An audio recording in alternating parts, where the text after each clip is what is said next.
Well, sorry about that, everybody. Apparently, hadn't charged my camera in a while. Didn't realize it. Thought when I had it plugged into the computer transferring over the film or the videos that it was charging, but apparently it wasn't. So had to give it about 30 minutes worth of a charge just so we could finish off this video, and hopefully we'll be good. So really, the conclusion of the hand, if you haven't seen part one of this video, go back, check it out. It'll be specifically dated and say part one, and this one will be specifically dated and say part two. Excuse me, since I did play 3 days in a row. But the hand that I was in the process of discussing was my hand with Ace King, where I flopped a king and got called on the flop, called on the turn, and ended up shoving on the river. When the hand prior, I tried a 3-barrel bluff and got called all the way down by the guy with second, ended up being third pair. This time I got called on the first 2 streets, but I do think I overextended myself shoving on the river. I really think that I should have just been less greedy, just by a little bit, and been happy with, betting the same 65, because I do think he would have called. So finally, after a while, he ends up folding. So I get some of it back, but I'm still only at, 220 or so, 230 or so. Had a hand with, it was a Jack 8, called on the button. It had been raised under the gun plus 2 or 3. I called on the button with Jack 8 suited. Ended up flopping 2 clubs, so I had 4 clubs on a 10 high board. So I needed to run a runner from the straight. I'm thinking the guy might have had Ace 10, or he might have just outplayed me with Ace King. Well, he didn't outplay me, he just never got there. He bet the flop. I called, checked, big blind folded, because big blind had called pre-flop.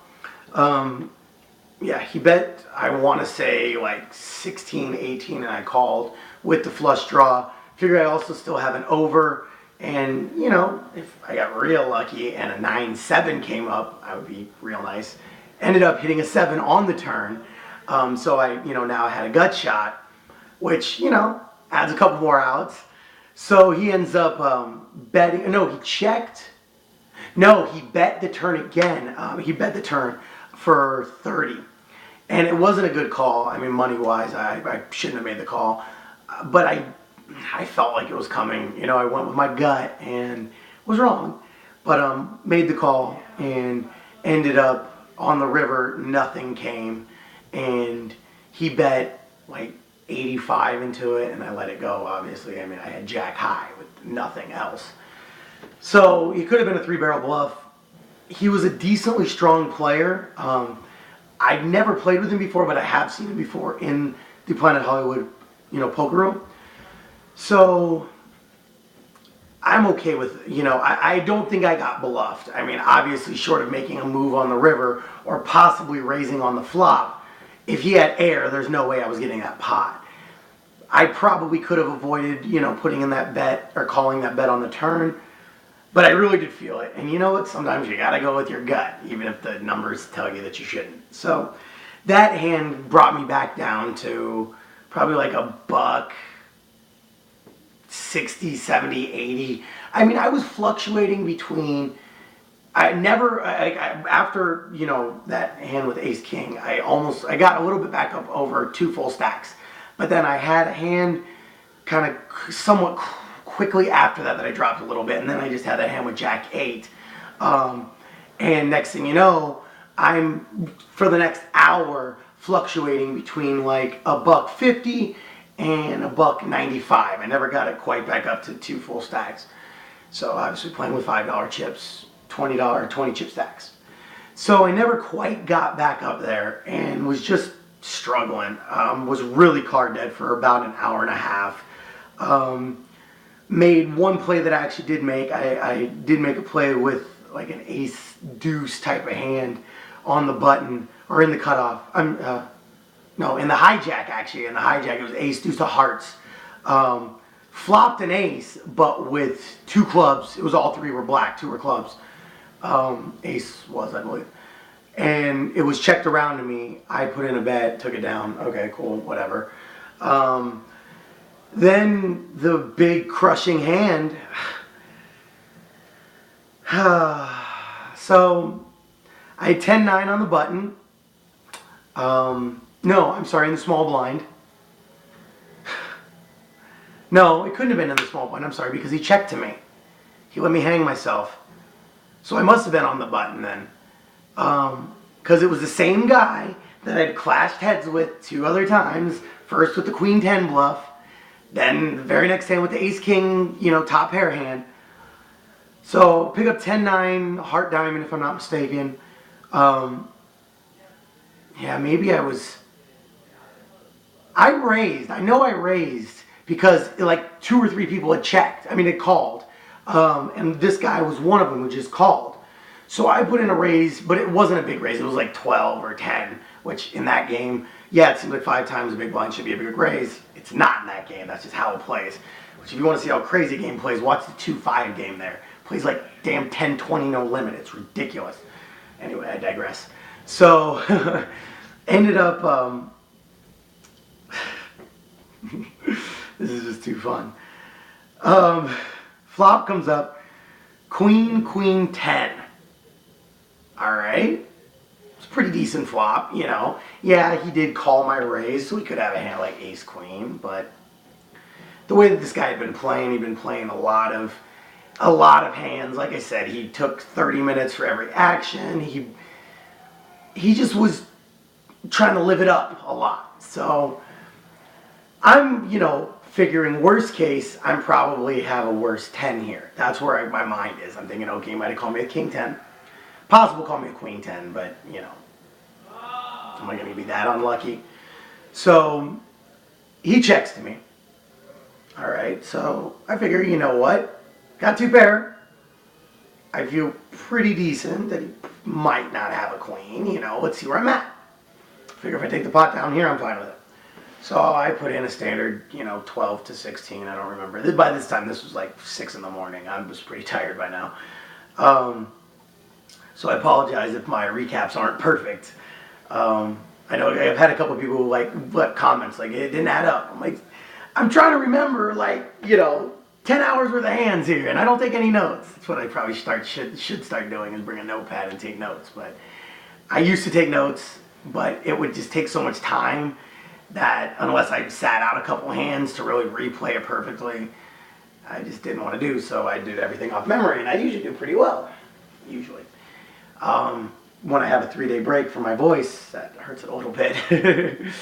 But so ended up, I apologize. I should have, not gone off on a tangent in the middle of a hand. Again, I have 10-9, red. Flop comes up Queen 10. Check to me. I was in the cutoff or the button, one or the other. I bet 12 to 16. He thinks about it for a while. He calls. Okay, cool. Feeling, he might have Ace 10, so I'm a little scared of that, or a King 10. But other than that, I'm pretty happy. So, turn card. I thought, to quote my good buddy Dennis, I hit my money card as the 3rd queen peeled off. So now I have a full house. And I no longer have to worry about hands like Ace 10, King 10, Jack 10. Okay, we're playing for a chop. All right. So again, he checks to me. I should have seen the check as a little more, tricky than it was. I was hoping that it was either a low pocket pair at this point, or maybe still, a 10, where we're just chopping. I did not put him on an overpair by any means. No chance. I didn't even put him on a, pair of jacks. Slightly under pair. No chance of that. Just based on my read of him, he would have raised pre-flop instead of just calling. He would have re-raised my raise if he would have had aces or kings. Okay. So he again checks to me, right?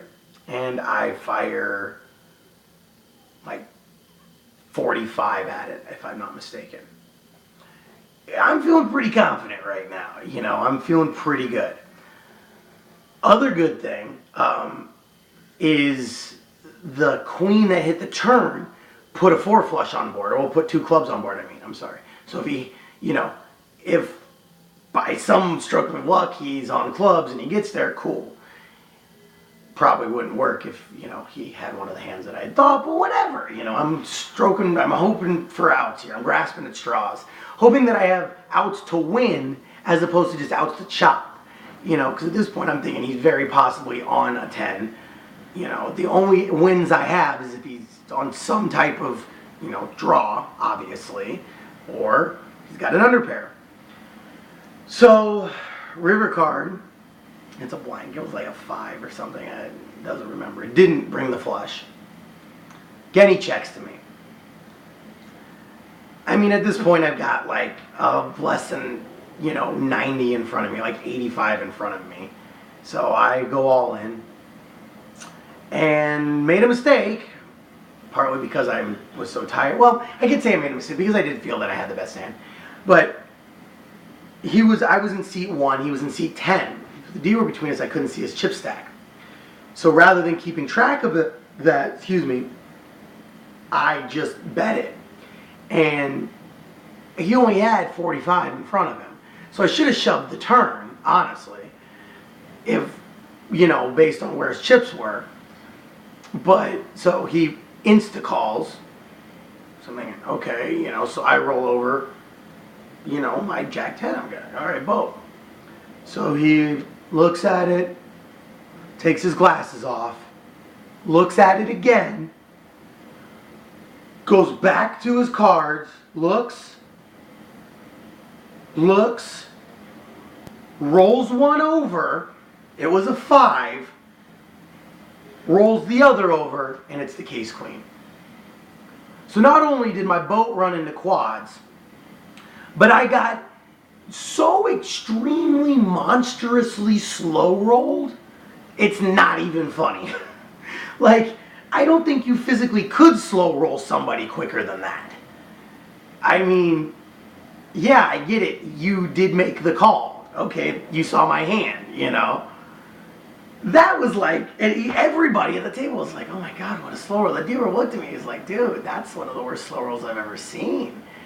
And I gotta hope that it was partly because he was drunk, and partly because he was built this persona of, the gambler, here with his headphones and his hoodie and his hat and his glasses, and all that shit. So maybe it's partly because he still thought he was on the WPT that's, why. But, yeah, that was pretty brutal. And now that I think about it, I was on the button. Because I had $45 in front of me, and 40-ish proceeded to play the entire round, got absolutely nothing the entire round, and took my $40 and left. And in fact, it wasn't even $40 because I did play one hand, I think. No, my counts were wrong because I had 30. I had 30 when all was said and done. Yeah, so my counts were a little off. Sorry about that, because I had 25 on the table. I'd gone south with $5, because I didn't have my bank card on me, so I wanted to make sure I had some cash in case I had to pump up my tire. I've been dealing with a little flat tire, so I went south for 5 when I first sat down, and I had 25 on the table, so I had $30 left over. And when the blinds got around to me, I was like, I'm done. Peace out. And dip. So ended up being a negative 270, which is funny because that's literally exactly what I made last time I played.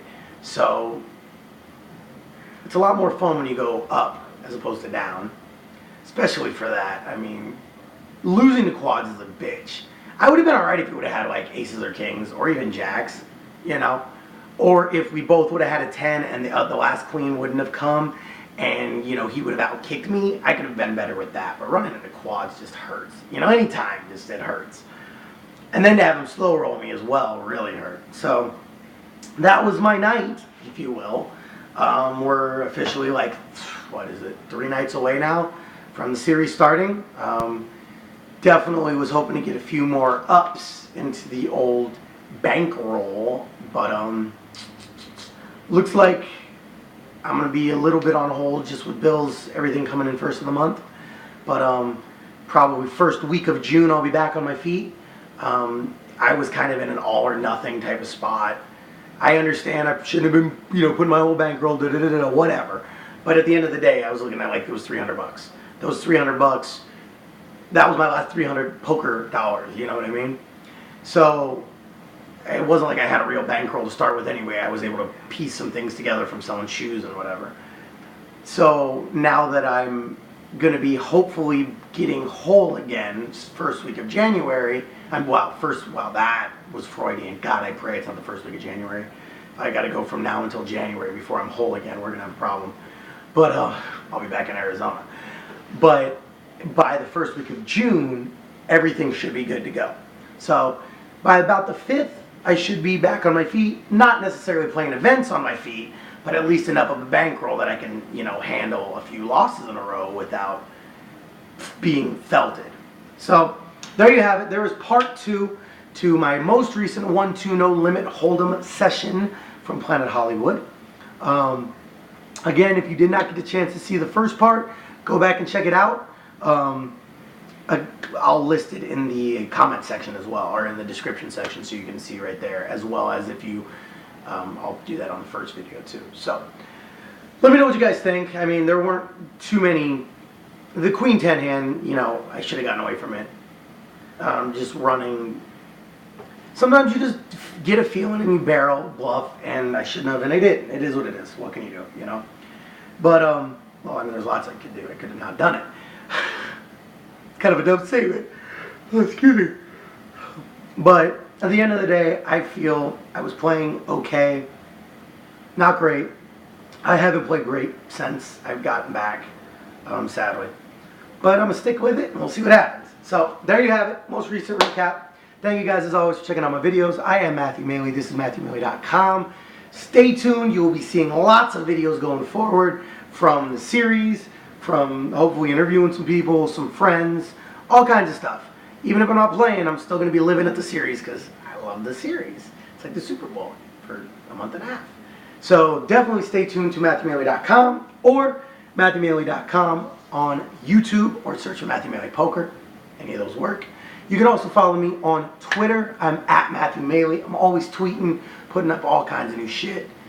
Follow me also on Facebook. Post all my videos there, so you can always see them on Facebook. Got some new subscribers on Facebook to Matthew Maley Poker. Want to say what's up. Thank you. Appreciate it. I'm up over 100 now. Like 130, I think. But got to get over 1,000. Come on. So suggest me to your friends. I appreciate it. Right? And then finally, check me out on Instagram. I'm at Matthew Maley Poker. Always putting up new pictures. So, sorry about the video cutting off. I hopefully have it charged enough now that it won't be doing that. And I will catch you guys on the next video.